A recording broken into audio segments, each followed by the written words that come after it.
നമസ്കാരം. ദർശന ടിവിയുടെ എല്ലാ പ്രിയപ്പെട്ട പ്രേക്ഷകർക്കും വിരുന്നിൻ്റെ ഒരു പുതിയ അധ്യായത്തിലേക്ക് ഹൃദ്യമായ സ്വാഗതം. വിരുന്നിൻ്റെ ടീം ഇപ്പോഴുള്ളത് കൊച്ചിയിലാണ്. ഇന്ന് വിരുന്നിൻ്റെ എപ്പിസോഡ് ധന്യമാക്കുവാൻ നമ്മോടൊപ്പമുള്ള അതിഥി 4 വർഷങ്ങൾക്ക് മുമ്പ് കൊച്ചി ആസ്ഥാനമായി സ്ഥാപിതമായ Kappan's school of accountancy and management എന്ന വലിയൊരു ബ്രാൻഡ് സ്ഥാപനത്തിൻ്റെ മാനേജിംഗ് ഡയറക്ടറായ മിസ്റ്റർ മനു കാപ്പനാണ്.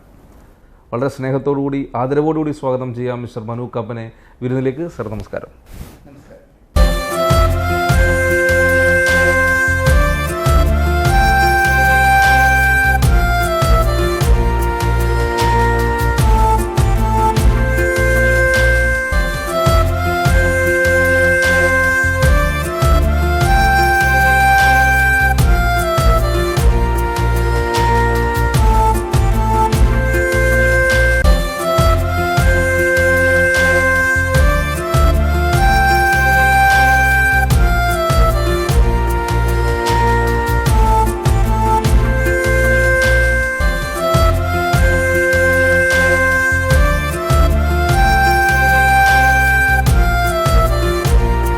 തുടക്കത്തെക്കുറിച്ച് അറിഞ്ഞാൽ സന്തോഷമായിരിക്കും. എങ്ങനെയാണ് Kappan's school of accountancy and മാനേജ്മെൻറ്റിൻ്റെ തുടക്കം? സ്ഥാപനത്തിൻ്റെ തുടക്കം എന്ന് പറയുമ്പോൾ ഞാനെന്ന് പറയുന്ന വ്യക്തിയുടെ തുടക്കത്തെക്കുറിച്ച് പറയണം. ഞാൻ 1999 പാലാ സെൻറ്റ് തോമസ് കോളേജിൽ നിന്ന് ബികോം കഴിഞ്ഞു. ബികോം കഴിഞ്ഞപ്പോഴത്തേക്കും എന്ത് ചെയ്യണം എന്നുള്ളൊരു കാര്യത്തെക്കുറിച്ച് ആലോചിച്ചു. അപ്പോൾ നമ്മുടെ ഇന്ത്യൻ CA ഉണ്ട്, MBA ഉണ്ട് എന്ന് പറയുന്നതാണ് പോപ്പുലറായിട്ടുള്ള 2 ഓപ്ഷൻസ് ബികോം കഴിഞ്ഞ ഒരാൾക്ക്. പക്ഷേ അതിൽ നിന്നൊന്ന് വ്യത്യസ്തമായി ചിന്തിക്കണമെന്ന് ആലോചിച്ച് ഞാൻ അന്വേഷിച്ച് കഴിഞ്ഞപ്പോഴത്തേക്കും കണ്ടുപിടിച്ച ഒരു കാര്യമാണ് ചാർട്ടേഡ് സർട്ടിഫൈഡ് അക്കൗണ്ടൻസി UK-യിൽ നിന്നുള്ള ക്വാളിഫിക്കേഷൻ. ACCA എന്നൊരു കാര്യം അന്ന് ഇന്ത്യയിൽ കേട്ടിട്ടുള്ളവർ തന്നെ വളരെ ചുരുക്കമായിരുന്നു. ഞാൻ അന്ന് ACCA ജോയിൻ ചെയ്യണം, കാരണം ബാക്കിയുള്ളവരിൽ നിന്ന് എന്തെങ്കിലും വ്യത്യസ്തമായി ചെയ്യണം എന്നുള്ള വിചാരത്തിൽ ACCAക്ക് 1999 ജോയിൻ ചെയ്തു.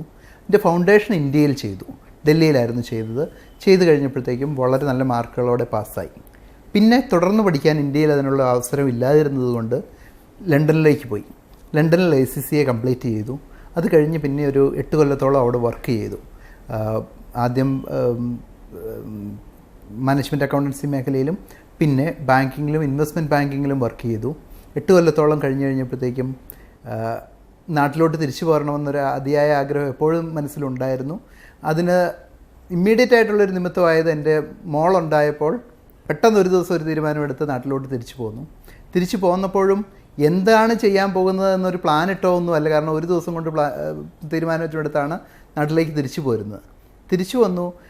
ഞാൻ അടിസ്ഥാനപരമായിട്ട് പോർട്ട്ഫോളിയോ മാനേജ്മെൻറ്റ്, ഇൻവെസ്റ്റ്മെൻറ്റ്, ട്രേഡിംഗ് എന്നുള്ള മേഖലകളിലായിരുന്നു ഇടപെട്ടിരുന്നത്. അതും ആയിട്ട് കണ്ടിന്യൂ ചെയ്തപ്പോൾ പഠിപ്പിക്കുക എന്നുള്ളത് മനസ്സിൽ എപ്പോഴും ഉണ്ടായിരുന്ന ഒരു ആഗ്രഹമാണ്. എന്നാൽ എന്നെക്കൊണ്ട് അത് പറ്റുമോ എന്ന് അറിയില്ലായിരുന്നു. എങ്കിലും 2008 തൊട്ട് 2012 വരെ 2008 തൊട്ട് പാർട്ട് ടൈമായിട്ട് പലയിടത്തും ഗസ്റ്റ് ഫാക്കൽറ്റി ആയിട്ട് പഠിപ്പിച്ചപ്പോൾ എനിക്കും അതിൽ നിന്ന് വളരെയധികം സന്തോഷം കിട്ടി. എൻ്റെ എഫേർട്സ് കുട്ടികളും അപ്രീഷിയേറ്റ് ചെയ്തു. അവരിൽ നിന്നുള്ള ആ ഒരു നന്ദിയും സന്തോഷവും വന്നപ്പോഴത്തേക്കുള്ള ഒരു ആനന്ദവും ഉണ്ടായി. പക്ഷേ ഒരു 4 കൊല്ലത്തോളം പഠിപ്പിച്ചപ്പോഴത്തേക്കും ACCA അന്ന് കേരളത്തിൽ വളരെയധികം സ്ഥാപനങ്ങൾ നൽകുന്നുണ്ടായിരുന്നു. ഇവിടെ പലയിടത്തും പഠിപ്പിച്ചപ്പോൾ എല്ലാവരും ഒരേ ഒരു കാര്യം മാത്രമായിരുന്നു നോക്കിയിരുന്നത്, പൈസ. അപ്പോൾ കുട്ടികളെ നന്നായി ട്രീറ്റ് ചെയ്യുന്നൊരു സ്ഥാപനത്തിൻ്റെ ആവശ്യം അന്ന് മാർക്കറ്റിലുണ്ടായിരുന്നു. 2010-ലും 2011-ലും എല്ലാം എൻ്റെ വിദ്യാർത്ഥികൾ എന്നോട് ഞാൻ കോളേജ് സ്റ്റാർട്ട് ചെയ്യണമെന്ന് ആവശ്യപ്പെട്ടെങ്കിലും അന്ന് ഞാനതിനോടൊരു മാനസികമായ തയ്യാറെടുപ്പിലല്ലായിരുന്നു. 2012-ൽ കോളേജ് സ്റ്റാർട്ട് ചെയ്തു. വളരെ ചെറിയ രീതിയിൽ ഒരു പരസ്യവും ഒരു ആർഭാടവും ഇല്ലാതെ ഒരു ചെറിയ സെൻറ്റർ മാത്രമാണ് സ്റ്റാർട്ട് ചെയ്തത്. പക്ഷേ ഞാൻ പരസ്യത്തിന് കാശ് മുടക്കാതിരുന്നപ്പോൾ അന്ന് ഫാക്കൽറ്റിക്ക് കാശ് മുടക്കി. ഏറ്റവും മികച്ച അധ്യാപകരെ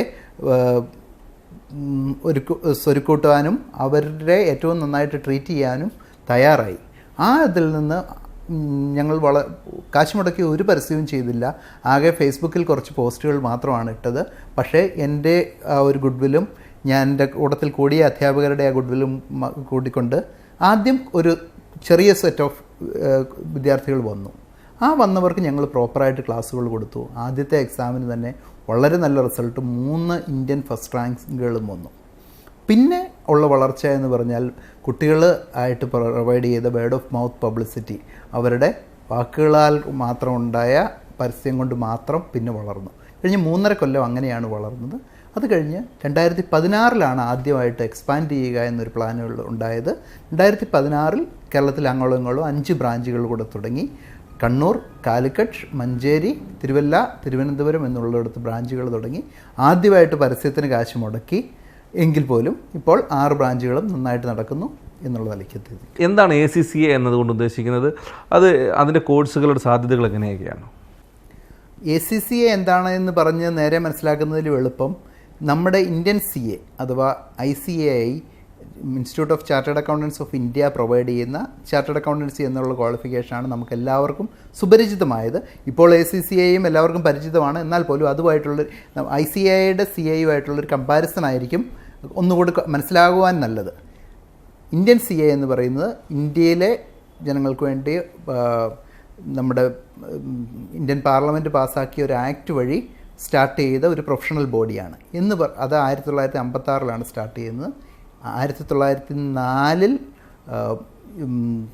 UK ക്രൗണിൻ്റെ റോയൽ ചാർട്ടർ വഴി ഫോം ചെയ്ത ഒരു സിമിലർ ഓർഗനൈസേഷനാണ് association of chartered certified accountants UK എന്ന് പറയുന്നത്. ഇത് ലോകം 1904 എന്ന് പറയുമ്പോഴത്തേക്കും ലോകം മുഴുവനും ഇംഗ്ലീഷുകാരായിരുന്നു ഭരിച്ചിരുന്നത് എന്ന് പറഞ്ഞാൽ അവർ ലോകത്തിന് വേണ്ടി ഉണ്ടാക്കിയ ചാർട്ടേഡ് അക്കൗണ്ടൻസി ക്വാളിഫിക്കേഷനാണ് ACCA. നമ്മുടെ CAയുമായിട്ട് മെയിനായിട്ടും 3 കാര്യങ്ങളിലാണ് ഡിഫറൻസ് ഉള്ളത്. ഒന്ന് എക്സാമിനേഷൻസ് രണ്ടിനും ഇപ്പം CAയ്ക്ക് CPT, IPCC എന്നൊക്കെയുള്ള പേരുകളാണ് ഉള്ളത്, ഓരോ സ്റ്റേജിനുമുള്ള പേരുകൾ. എന്നാൽ പോലും ഏത് ചാർട്ടേഡ് അക്കൗണ്ടൻസി ക്വാളിഫിക്കേഷൻ, ACCA ആയിക്കോട്ടെ, ഇന്ത്യൻ CA ആയിക്കോട്ടെ, ലോകത്തിലുള്ള ഏത് ക്വാളിഫിക്കേഷൻ ആണെങ്കിലും ഒരു സെറ്റ് ഓഫ് എക്സാമിനേഷൻസ് ഉണ്ട്. അത് എന്ത് പേര് വിളിച്ചാലും ഫൗണ്ടേഷൻ, ഇൻ്റർമീഡിയറ്റ്, ഫൈനൽ എന്ന് നമുക്ക് സിമ്പിളായിട്ട് പറയാം. ഇന്ത്യൻ CAയ്ക്കും അതുണ്ട്, ACCAയ്ക്കും സെറ്റ് ഓഫ് എക്സാമിനേഷൻസ് ഉണ്ട്. 14 പേപ്പറുകളാണ് ഇവിടെ ഉള്ളത്. ഇന്ത്യൻ CAയുമായിട്ടുള്ളൊരു മെയിൻ ഡിഫറൻസ്, അവിടെ ഒരു ഗ്രൂപ്പ് ഓഫ് എക്സാംസ് ഒരുമിച്ച് എഴുതിയാൽ അത് ഗ്രൂപ്പായിട്ട് പാസ്സാവണം. 4 പേപ്പർ ഒരുമിച്ച് എഴുതിയാൽ 4 പേപ്പറും ഒരുമിച്ച് പാസ്സാവണം. 3 പേപ്പർ പാസ്സായി 1 പേപ്പർ തോറ്റാൽ വീണ്ടും 4 പേപ്പർ എഴുതുക എന്നുള്ളൊരു കടമ്പയാണുള്ളത്. ഇവിടെ 4 പേപ്പർ എഴുതി 3 പേപ്പർ പാസ്സായി 1 പേപ്പർ തോറ്റാൽ തോറ്റ 1 പേപ്പർ മാത്രം എഴുതിയാൽ മതി. രണ്ടാമത്തെ ഡിഫറൻസ്, നമ്മുടെ CAയ്ക്ക് ആർട്ടിക്കിൾഷിപ്പ് അഥവാ പ്രാക്ടിക്കൽ ട്രെയിനിങ് എന്ന് പറയുന്നൊരു കാര്യമുണ്ട്.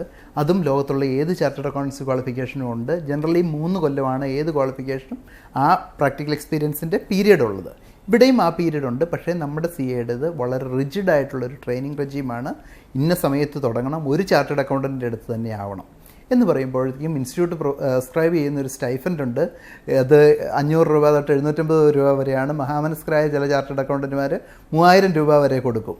പക്ഷേ ACCAയ്ക്കും ആ 3 കൊല്ലത്തെ ട്രെയിനിങ് പീരീഡ് ഉണ്ടെങ്കിലും അതിന് ഇതുപോലത്തെ റെഗുലേഷൻസ് ഇല്ലാത്തത് കാരണം എന്ത് റെലവൻറ്റ് അക്കൗണ്ടിങ് എക്സ്പീരിയൻസും മതി എന്ന് പറയുമ്പോൾ ആ സ്റ്റൈഫൻഡിൻ്റെ സ്ഥാനത്ത് കുട്ടികൾക്ക് ഒരു പ്രോപ്പറായിട്ടുള്ള സാലറി കിട്ടും. പിന്നെ ഇന്ത്യൻ CA എന്ന് പറയുന്നത് ലോകത്തിലെ ഏറ്റവും ടഫസ്റ്റ് ആയിട്ടുള്ളൊരു ക്വാളിഫിക്കേഷനിൽ പെടുന്നതാണ്. അതിൻ്റെ കാരണം ഈ ഗ്രൂപ്പ് സിസ്റ്റവും പിന്നെ ഇന്ത്യ എന്നൊരു മാർക്കറ്റിലോട്ട് ഒരു കൊല്ലം എത്ര ചാർട്ടേഡ് അക്കൗണ്ടൻസിന് ആവശ്യമുണ്ടോ അത്രയും പേരെയാണ് ഇവർ കറക്റ്റായിട്ട് റെഗുലേറ്റഡ് പാസ് റേറ്റ്സിൽ പാസ്സാക്കുന്നത്. ACCAയ്ക്ക് അങ്ങനെ ഒരു റെഗുലേറ്റഡ് പാസ് റേറ്റ്സ് ഇല്ല. ഓരോരുത്തരുടെയും ഇൻഡിവിജ്വൽ മെറിറ്റിലാണ് കുട്ടികൾ പാസ്സാകുന്നത് എന്ന് പറയുമ്പോൾ ക്വാളിഫിക്കേഷൻ ഒരു തരത്തിലും എളുപ്പമല്ല, പക്ഷേ പാസ്സാവാൻ ഒന്നുകൂടി എളുപ്പമാണ്. മറ്റേത് CAയുടേതുപോലെ മനസ്സുമെടുക്കുന്ന ഒരു സാഹചര്യം ഇല്ല. എങ്ങനെയാണ് ക്വാളിറ്റി മെയിൻറ്റെയിൻ ചെയ്യുന്നത്? ഈ ക്വാളിറ്റി തന്നെ കൊച്ചിയിലുള്ള കാപ്പൻസിൻ്റെ ക്വാളിറ്റി വിദ്യാഭ്യാസം തന്നെ മറ്റെല്ലാ ബ്രാഞ്ചുകളിലേക്കും നൽകാൻ കഴിയുന്നുണ്ടോ? ഒരു സ്വാഭാവിക സംശയമാണ്.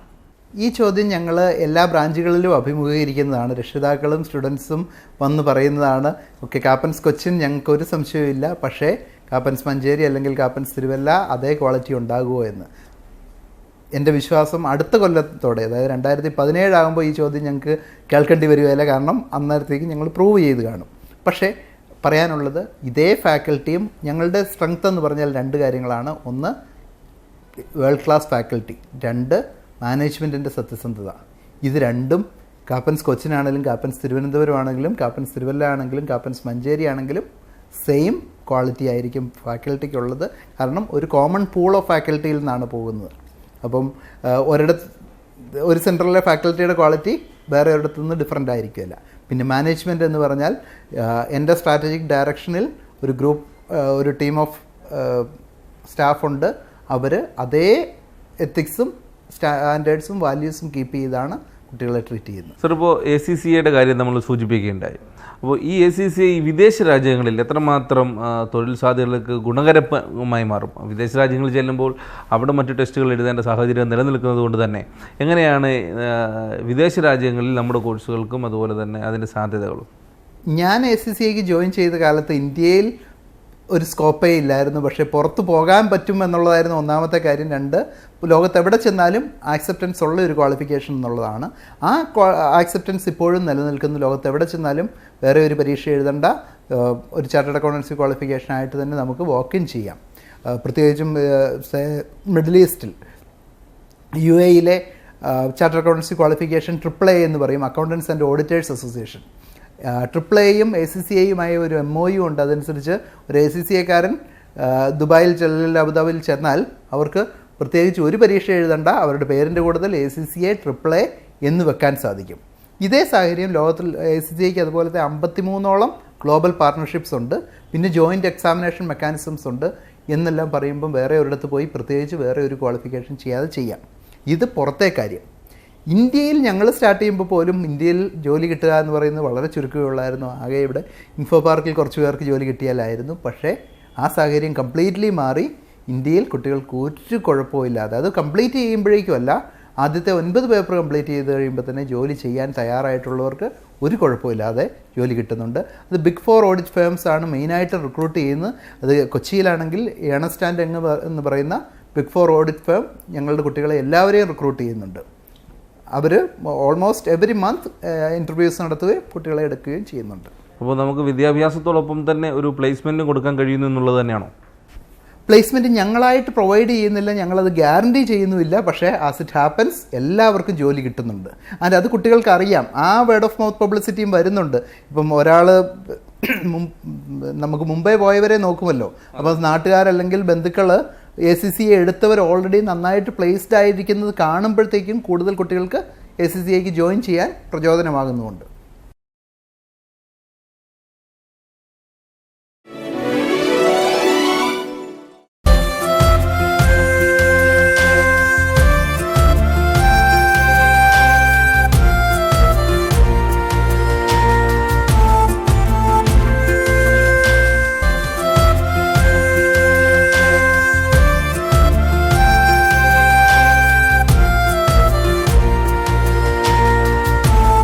ഒരു വലിയ സ്ഥാപനത്തിൻ്റെ ഡയറക്ടർ എന്ന ഒരു തസ്തികയിൽ ഇരിക്കലാണോ അധ്യാപനം എന്ന് പറയുന്ന ആ ഒരു മേഖലയാണോ ഏറ്റവും കൂടുതൽ താങ്കൾക്ക് സാറ്റിസ്ഫാക്ഷൻ നൽകിയിട്ടുണ്ടായിരുന്നത്? മനു കാപ്പൻ എന്ന് പറയുന്ന ബിസിനസ്സുകാരനല്ല ഈ സ്ഥാപനം തുടങ്ങിയത്. മനു കാപ്പൻ എന്ന അധ്യാപകൻ എനിക്ക് എൻ്റേതായ വാല്യൂസ് കീപ്പ് ചെയ്തുകൊണ്ട് പഠിപ്പിക്കുക എന്നുള്ള ഉദ്ദേശത്തിൽ തുടങ്ങിയ സ്ഥാപനമാണ്. അത് വളർന്നത് ഞാൻ ആ അധ്യാപകൻ എന്നുള്ള നിലയ്ക്ക് എത്തിക്സും വാല്യൂസും കീപ്പ് ചെയ്തതുകൊണ്ട് മാത്രമാണ്, അല്ലാതെ ഒരു ബിസിനസ്സുകാരൻ്റെ അക്യൂമൻ അല്ല ഈ സ്ഥാപനത്തിനെ വളർത്തിയത്. സോ അധ്യാപനം എന്ന് പറയുന്നതാണ് ഈ സ്ഥാപനത്തിൻ്റെ അടിസ്ഥാനം. സർ, ഇപ്പോൾ കാപ്പൻ സ്കൂൾ ഒട്ടനവധി അച്ചീവ്മെൻറ്റ്സ് നടത്തിയിട്ടുണ്ട് ഈ ഒരു ചുരുങ്ങിയ കാലം കൊണ്ട് തന്നെ. ഒന്ന് ഓർത്തു പറയുകയാണെങ്കിൽ Kappan's school of accountancy and management നടത്തിയിട്ടുള്ള അല്ലെങ്കിൽ നേടിയിട്ടുള്ള അച്ചീവ്മെൻറ്റ്സ് എന്തൊക്കെയാണ്? എണ്ണി പറയാനാണെങ്കിൽ വളരെയധികം റാങ്കുകൾ, ഞങ്ങളുടെ ഓരോ എക്സാമിനേഷൻസിൻ്റെ റിസൾട്ട്സ്, ഞങ്ങൾ നൽകിയിരിക്കുന്ന എല്ലാ പേപ്പറുകൾക്കും ഗ്ലോബൽ പാസ് റേറ്റ്സിനെക്കാട്ടിൽ വളരെയധികം കൂടുതലായിട്ടുള്ള പാസ് റേറ്റ്സ്, ഓരോ എക്സാമിനും കിട്ടിയിട്ടുള്ള ഇന്ത്യൻ റാങ്ക്സ്, ഗ്ലോബൽ റാങ്ക്സ് ഒക്കെ എണ്ണി പറയാം. പക്ഷേ അതിനെക്കാട്ടിലെല്ലാം ഞാൻ വിലമതിക്കുന്ന അച്ചീവ്മെൻ്റ് എന്ന് പറഞ്ഞാൽ ഞങ്ങളുടെ ഇവിടുന്ന് സംതൃപ്തരായി പുറത്തിറങ്ങുന്ന കുട്ടികൾ നൽകുന്ന ആ വേർഡ് ഓഫ് മൗത്ത് പബ്ലിസിറ്റി എന്ന് പറയുന്നതാണ്. പിന്നെ നമ്മുടെ കുട്ടികൾ വളരെ നന്നായിട്ട് പെർഫോം ചെയ്ത് വളരെ നന്നായിട്ട് പ്ലേസ്ഡ് ആയി കാണുമ്പോഴുള്ള ഒരു സന്തോഷം എന്ന് പറയുന്നതാണ് ബാക്കി ഉള്ള ഏത് അച്ചീവ്മെൻറ്റിനെക്കാട്ടിലും നല്ലത്. കുടുംബത്തിൽ താങ്കളുടെ ഫാദർ വളരെ പ്രശസ്തനായ ഒരു വ്യക്തിത്വം കൂടിയാണ്.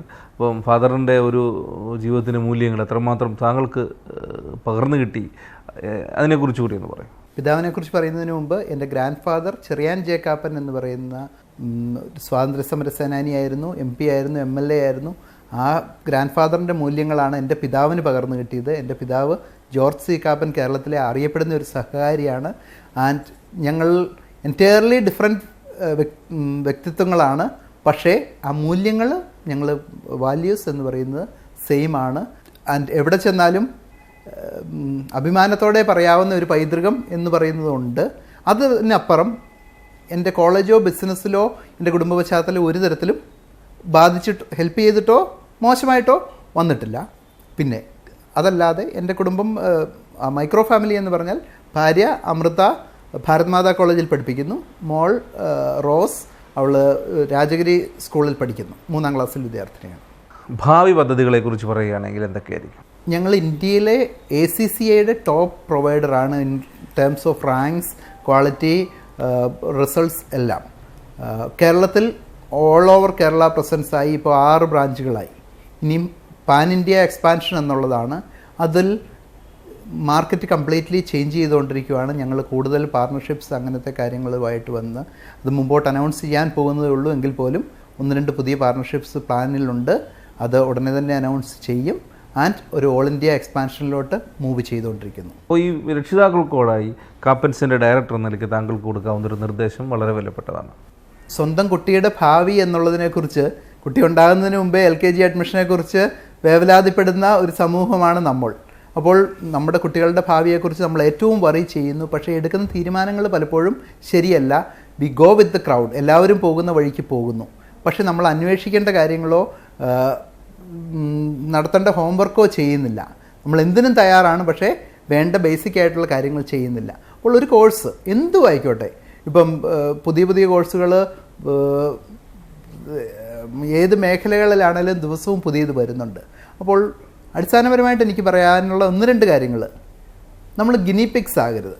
എന്ന് വെച്ചാൽ പുതിയൊരു പരീക്ഷണത്തിന് ആദ്യമായിട്ട് പോയി തലവെച്ച് കൊടുക്കുന്നവർ നമ്മളാകാതിരിക്കുന്നതാണ് നല്ലത്. 2, ഗിനിപിക്സ് അല്ല ഈ കാര്യത്തെക്കുറിച്ചും ഓൾറെഡി എക്സിസ്റ്റിംഗ് ആയിട്ടുള്ളൊരു കാര്യമാണെങ്കിൽ ആ കോഴ്സ് ഓൾറെഡി എടുത്തവർ അവരെവിടെയാണ് എന്ന് അന്വേഷിക്കുക. അതായത് ഇതിന് 1 കൊല്ലമോ 2 കൊല്ലമോ 3 കൊല്ലമോ മുമ്പ് ജോയിൻ ചെയ്തവർ എവിടെയാണ് പ്ലേസ്ഡ്, അവർക്ക് ജോലി കിട്ടുന്നുണ്ടോ, ഈ സ്ഥാപനത്തെക്കുറിച്ച് അന്വേഷിക്കേണ്ടത് അവരുടെ TV-യിലെ പരസ്യമോ പത്രത്തിലെ പരസ്യമോ റോഡിലുള്ള വലിയ ഹോർഡിങ്ങോ കണ്ട് ഒരിക്കലും ജോയിൻ ചെയ്യരുത്. ആരോടാണ് ചോദിക്കേണ്ടത്? അവിടെ ഇതേ കോഴ്സിന് പഠിക്കുന്ന കുട്ടികളോടും അഭിപ്രായം ചോദിക്കുക, മുമ്പ് പഠിച്ചിരുന്ന കുട്ടികളോടും അഭിപ്രായം ചോദിക്കുക. ആ ബേസിക് ഹോംവർക്ക് ചെയ്യുന്നില്ല എന്ന് പറയുന്നത് നമ്മുടെ പേരൻസിൻ്റെയും കുട്ടികളുടെയും ഭാഗത്തുള്ള ഒരു വലിയ ന്യൂനതയാണ്. വിദ്യാഭ്യാസം എന്ന് പറയുന്നത് വിദേശ രാജ്യങ്ങളിലെ വിദ്യാഭ്യാസവും അതുപോലെ തന്നെ നമ്മുടെ നാട്ടിലെ വിദ്യാഭ്യാസവും തമ്മിൽ ഒന്ന് താരതമ്യം ചെയ്യുകയാണെങ്കിൽ എന്താണ് താങ്കൾക്ക് പറയാനുള്ളത്? പാശ്ചാത്യ രാജ്യങ്ങളെ വെച്ച് നോക്കുമ്പോൾ ഇന്ത്യയിലെ കുട്ടികൾ അടിസ്ഥാനപരമായിട്ട് ഞാൻ ഇന്ത്യക്കാരനാണ് എന്നുള്ള നിലയ്ക്ക് തന്നെ പറയുവാണ്, നമുക്ക് ബുദ്ധി അവരെക്കാട്ടി കൂടുതലുണ്ട്. പിന്നെ രണ്ടാമത്തെ കാര്യം, എടുക്കുന്ന എഫർട്ട്, അതായത് പഠിക്കാനായിട്ട് പഠിത്തത്തിന് വേണ്ടി ഡെഡിക്കേറ്റ് ചെയ്യുന്ന ടൈം, അതും നമ്മൾ വളരെ കൂടുതൽ കൊടുക്കുന്നുണ്ട്. എന്നിട്ടും റിസൾട്ട് വന്നു കഴിയുമ്പോൾ, റിസൾട്ട് എന്ന് പറഞ്ഞാൽ മാർക്ക് എന്ന് പറയുന്ന കാര്യമല്ല പറയുന്നത്, ടെക്നോളജിയിലാണേലും പുതിയ കാര്യങ്ങളിലാണേലും നമ്മുടെ രാജ്യം എന്തുകൊണ്ട് മറ്റുള്ള രാജ്യങ്ങളെപ്പോലെ അഡ്വാൻസ് ചെയ്യുന്നില്ല എന്നുള്ളതിൻ്റെ കുഴപ്പം. ഇവിടെ നമ്മുടെ വിദ്യാഭ്യാസം പണ്ട് തൊട്ടേ കാണാതെ പഠിക്കുക എന്നുള്ള ഒരു കാര്യത്തിൽ അടിസ്ഥാനപ്പെടുത്താണ്. റോട്ട് ലേണിംഗ് എന്ന് പറയും. ആ റോട്ട് ലേണിംഗ് വന്നത് എവിടെ നിന്നാണെന്ന് ചോദിച്ചാൽ, അതിപുരാതന കാലത്ത് ഗുരുമുഖത്ത് നിന്ന് ശിഷ്യന്മാരുടെ ചെവിയിലേക്കും അവിടെ നിന്ന് ശിഷ്യന്മാരുടെ മനസ്സിലേക്കും ആ ശിഷ്യനിൽ നിന്ന് അടുത്ത ശിഷ്യൻ്റെ ചെവിയിലേക്കും വിദ്യാഭ്യാസം പകർന്നു കൊടുത്തിടത്തു നിന്നാണ് ഈ പറഞ്ഞ കാണാതെ പഠിക്കുന്ന ഒരു കാര്യം വന്നത്. ഇന്ന് ആ കാണാതെ പഠിക്കുന്നതിന് ഒരു റെലവൻസും ഇല്ല. പക്ഷേ ഇപ്പോഴും നമ്മുടെ സ്കൂളുകളിലും കോളേജുകളിലും കുട്ടികൾ കാണാതെ പഠിക്കുന്നു. ആ പഠിച്ചതിനെ അതേപടി പേപ്പറിൽ ഛർദ്ദിച്ചു വെക്കുന്നു എന്നുള്ള രീതിയാണ്. അത് മാറി ചിന്തിക്കാൻ പ്രോത്സാഹിപ്പിക്കുന്ന ഒരു കരിക്കുലം ഇവിടെ ഡെവലപ്പ് ചെയ്യണം. നമ്മുടെ സ്കൂളുകളിലെ സിലബസ് എന്ന് പറഞ്ഞാൽ ലോകത്തിലുള്ള എല്ലാ കാര്യങ്ങളും കവർ ചെയ്യും. ആ സിലബസ് പഠിച്ചിട്ട് 100-ൽ 100 മാർക്കുമായിട്ട് അല്ലെങ്കിൽ എല്ലാ പേപ്പറിനും A+ ആയിട്ട് പുറത്തിറങ്ങുന്ന കുട്ടിയോട് ഒരു കോമൺ സെൻസിക്കലായിട്ടുള്ളൊരു കാര്യം ചോദിച്ചാൽ അറിയില്ല, വേണ്ട. അവരുടെ സിലബസിൽ തന്നെ ഉണ്ടായിരുന്ന ഒരു കാര്യത്തെക്കുറിച്ച് ചോദിച്ചാൽ അവർക്കറിയില്ല. അപ്പോൾ എന്തിൻ്റെയാണ് കുഴപ്പം? അതായത് പാശ്ചാത്യ രാജ്യങ്ങളിലുള്ള ഒരു സ്കൂൾ സിലബസ് വെച്ച് നോക്കുമ്പോൾ നമ്മുടെ സിലബസിൻ്റെ കട്ടി എന്ന് പറഞ്ഞാൽ 10 ഇരട്ടിയോ അതിനും മുകളിലോ ആണ്. ആൻഡ് കുട്ടികൾ അവിടെ കുട്ടികൾ ചിലവാക്കുന്നതിലും വളരെ കൂടുതൽ സമയം എടുത്തിട്ട് നമ്മൾ പഠിക്കുകയും ചെയ്യുന്നു. പഠിച്ച് ഈ റിസൾട്ടുമായിട്ട് വരുന്ന ആ എൻഡ് പ്രോഡക്ട്സിൻ്റെ ക്വാളിറ്റി പോരാ. അത് നമ്മുടെ സിലബസ് മാറണം, ചിന്താഗതി മാറണം. ഒന്ന്, ഭരണകർത്താക്കളുടെ ചിന്താഗതി മാറണം. പക്ഷേ ആ ഭരണകർത്താക്കളുടെ ചിന്താഗതി മാറുമെന്ന് നമുക്ക് പ്രതീക്ഷിച്ചിരിക്കാൻ പറ്റുകയില്ല. പകരം രക്ഷിതാക്കളുടെ ചിന്താഗതി മാറിയാൽ മതി. രക്ഷിതാക്കളുടെ ചിന്താഗതി മാറേണ്ടത് എന്ന് പറഞ്ഞാൽ 1-ാം ക്ലാസ്സിലെ കുട്ടിക്ക് 90 മാർക്ക് കിട്ടിയിട്ട് ഒരു കാര്യവുമില്ല. ആ 90 മാർക്ക് അല്ലെങ്കിൽ 100 മാർക്ക് പൊതിഞ്ഞു വെച്ചിട്ട് ഭാവിക്ക് ഒരു ഗുണവുമില്ല.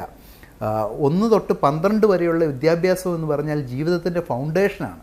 ഫൗണ്ടേഷൻ എന്ന് പറഞ്ഞാൽ അതൊരു കെട്ടിടത്തോട് ഉപമിച്ചാൽ ആ കെട്ടിടത്തിൻ്റെ അടിത്തറയാണ്. ആ അടിത്തറയിൽ നമുക്ക് വേണ്ടത് ഭംഗിയുള്ള കല്ലുകളല്ല, പകരം ബലമുള്ള കല്ലുകളാണ്. ഭംഗിയുള്ള കല്ലുകളെന്ന് പറഞ്ഞാൽ A+ മേടിക്കുന്ന കുട്ടിയാണ് ഭംഗിയുള്ള കല്ല്. ആ A+ൻ്റെ ഭംഗി ഫൗണ്ടേഷനിൽ അടർന്നിരുന്നത് കൊണ്ട് പ്രത്യേകിച്ച് ഗുണമില്ല. അതേസമയം ആ കുട്ടി A+ കിട്ടിയില്ല, B+ഓ C- ഉള്ളൂ, പക്ഷേ കാര്യം മനസ്സിലാക്കി ആവശ്യത്തിനുള്ള നോളജുമായിട്ട് മുമ്പോട്ട് പോയാൽ ആ അടിത്തറയിൽ ബലമുള്ള കരിങ്കല്ലാണ് കിടക്കുന്നത്.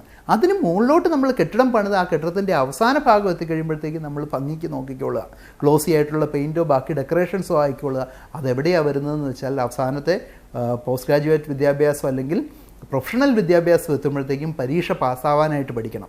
ഇപ്പോൾ ACCAക്ക് വരുന്ന ഒരു കുട്ടിയോട് ഞാൻ ഒരിക്കലും അറിവിന് വേണ്ടി പഠിക്കാൻ പറയുകയില്ല. അറിവിന് വേണ്ടി പഠിക്കാൻ പറയും അതിൻ്റെ ഫൗണ്ടേഷൻ രംഗത്ത്. കാരണം എന്താ വെച്ചാൽ ആ ഫൗണ്ടേഷനിൽ നിന്ന് വേണം ബാക്കി ബിൽഡപ്പ് ചെയ്യാൻ. പക്ഷേ ഫൈനലിൽ വരുന്ന കുട്ടിയുടെ ലക്ഷ്യമെന്ന് പറഞ്ഞ് പരീക്ഷ പാസ്സാകുക എന്നുള്ളത് മാത്രമാണ്.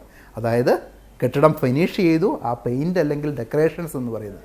പക്ഷേ LKG തൊട്ട് 12 വരെയോ അത് കഴിഞ്ഞുള്ള ഡിഗ്രിയോ ഈ പറയുന്ന അടിത്തറ കെട്ടിപ്പടുക്കുകയാണ്. അവിടെ ഭംഗിയുള്ള കല്ലുകൾക്ക് പകരം, അതായത് മാർക്കിന് പകരം ബലമുള്ള കല്ലുകൾ, അതായത് അറിവിൻ്റെ ഒരു അടിത്തറ, അല്ലെങ്കിൽ കാര്യം മനസ്സിലാക്കാനും ചിന്തിക്കാനും പറ്റുന്ന ഒരു തലമുറയെ വാർത്തെടുക്കാൻ നിങ്ങൾ മന്ത്രിമാരോടോ യൂണിവേഴ്സിറ്റി വൈസ് ചാൻസലറോടോ ഒന്നും പരാതി പറയേണ്ട.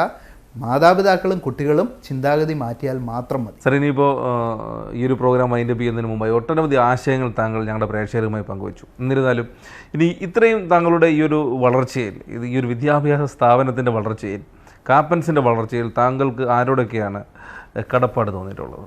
ആദ്യം തൊട്ടേ എൻ്റെ കൂട്ടത്തിലുണ്ടായിരുന്ന അധ്യാപകരുണ്ട്. അവർ തുടക്കം തൊട്ട് ഇന്ന് വരെ എല്ലാ പിന്തുണകളും എനിക്ക് നൽകിയിട്ടുണ്ട്. 2 എൻ്റെ ജീവനക്കാർ എന്ന് പറഞ്ഞാൽ തുടക്കം തൊട്ടേ വിദ്യാർത്ഥികൾ തന്നെയായിരുന്നു ഇവിടുത്തെ സ്റ്റാഫ്. അത് പുതിയ ബ്രാഞ്ചുകളാണെങ്കിലും എപ്പോഴും വിദ്യാർത്ഥികളായിരുന്നു ഇവിടുത്തെ സ്റ്റാഫ്. എന്ന് പറയുമ്പോൾ ഉള്ള ഗുണം എന്താണെന്ന് വെച്ചാൽ അവരെ പ്രത്യേകിച്ച് ACCAയെക്കുറിച്ചോ കാര്യങ്ങളോ ഒന്നും പറഞ്ഞു പഠിപ്പിക്കേണ്ട കാര്യമില്ല. അവർക്കറിയാവുന്ന കാര്യം തന്നെയാണ് അവർ പറഞ്ഞു കൊടുത്തത്. പിന്നെ അവരെ ഞാൻ നന്നായിട്ട് ട്രീറ്റ് ചെയ്യുകയും അവരാ പറഞ്ഞ ലോയൽറ്റിയും ആത്മാർത്ഥതയും കാണിക്കുകയും ചെയ്തിരുന്നു. ആൻഡ് ഇത് അവരെ സംബന്ധിച്ചോളം പഠിച്ചുകൊണ്ടിരിക്കുമ്പോഴത്തേക്കുള്ളൊരു ജോലി മാത്രമായിരുന്നു. അപ്പോൾ അതിന് മുമ്പോട്ട് പോകുന്ന അവരുടെ ജീവിതത്തിൽ അടുത്ത ഡെവലപ്മെൻറ്റിൽ ആ കുട്ടി പോകുമല്ലോ, ആ ഒരു സ്റ്റാഫ് പോകുമല്ലോ എന്ന് ഞാനൊരിക്കലും ചിന്തിച്ചില്ല.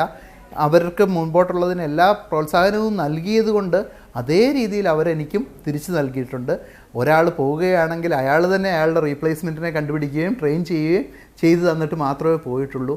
ഈ സ്ഥാപനം തുടങ്ങിയത് ഞാനാണ്, സ്ഥാപനത്തിന് വേണ്ട സ്ട്രാറ്റജിക് ഡയറക്ഷൻ നൽകുന്നത് ഞാനാണ്, പക്ഷേ നടത്തിയത് എൻ്റെ കുട്ടികൾ മാത്രമാണ്. അവരാണ് ഈ സ്ഥാപനവും എൻ്റെ ബ്രാഞ്ചുകളും എല്ലാം റൺ ചെയ്യുന്നത് ഇവിടുത്തെ വിദ്യാർത്ഥികളാണ്. പിന്നെ അത് ജീവനക്കാരായ വിദ്യാർത്ഥികൾ, അതല്ലാതെ തുടക്കം തൊട്ടേ വേർഡ് ഓഫ് മൗത്ത് പബ്ലിസിറ്റി നൽകി ഈ സ്ഥാപനത്തെ വളർത്തിയത് ഇവിടെ ജോയിൻ ചെയ്തിട്ടുള്ള വിദ്യാർത്ഥികളാണ്. അപ്പോൾ എൻ്റെ അധ്യാപകർ, ജീവനക്കാർ, കുട്ടികൾ, ഈ 3 കൂട്ടരോടാണ് എനിക്ക് ഏറ്റവും കടപ്പാടുള്ളത്. അത് ഈ സ്ഥാപനം അവരുടെയാണ്.